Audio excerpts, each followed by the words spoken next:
O 3 prasiatkách. Boli raz 3 malé prasiatka, ktoré žili na lúke pri lese. Dlhý čas im bolo dobre a nič im nechýbalo.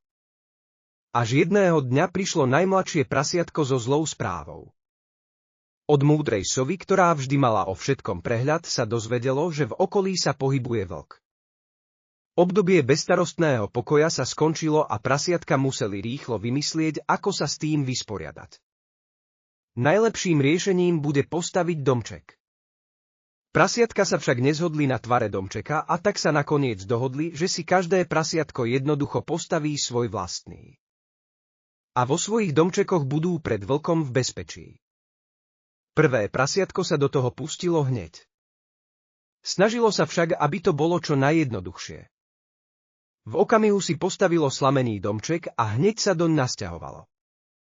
Druhé prasiatko, ktoré bolo o kúsok ďalej, si vymyslelo domček z dreva. Pospájať dosky nebude také náročné a bude z toho pekný domček, hovorilo si. Na druhý deň malo domček hotový. Tretie prasiatko nad domčekom dumalo a dumalo. Najlepší a najbezpečnejší dom bude určite stehál. A tak sa pustilo do práce. Skladalo tehlu k tehle a pomaly stavalo pevný dom. Čoskoro, počas jednej zo svojich hladných potuliek, na lúku prišiel vlk. A zbadal ružové prasiatko, ktoré vchádzalo do slameného domčeka. Prikradol sa teda k domčeku a zavolal na prasiatko, aby mu otvorilo. Ale nie, prasiatko nebolo také hlúpe, tušilo, kto to asi vonku volá.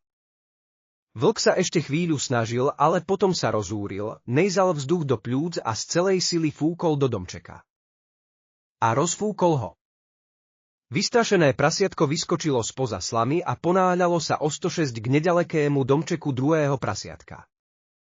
Len takto stihlo. Vlk volal na obe prasiatka, aby mu otvorili. Sľuboval, že im neublíži. Prasiatka však dobre vedeli, že vlk si na ne brúsi zuby a snaží sa ich oklamať. Vlk teda prestal prosiť a opäť zo všetkých síl fúkol do domčeka. Lenže drevený domček nič. Ten sa nedal rozfúkať. Vlk teda prešiel o kúsok ďalej, rozbehol sa a celou svojou váhou vrazil do dreveného domčeka. A drevený dom sa zrútil. Obe prasiatka sa narýchlo vyhrabali spod trosiek a bežali k domčeku tretieho prasiatka.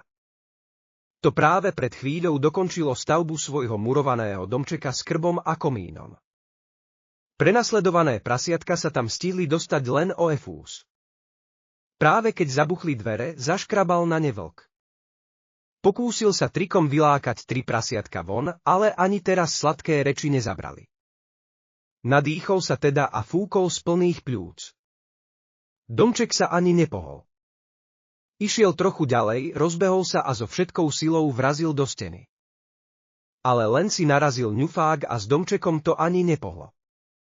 2 prasiatka zo zbúraných domčekov sa v domčeku tretieho prasiatka triasli ako osiky.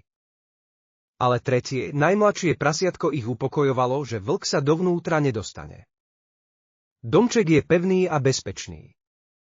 Ale nebol by to vlk, keby nevymyslel nejaký zákerný plán.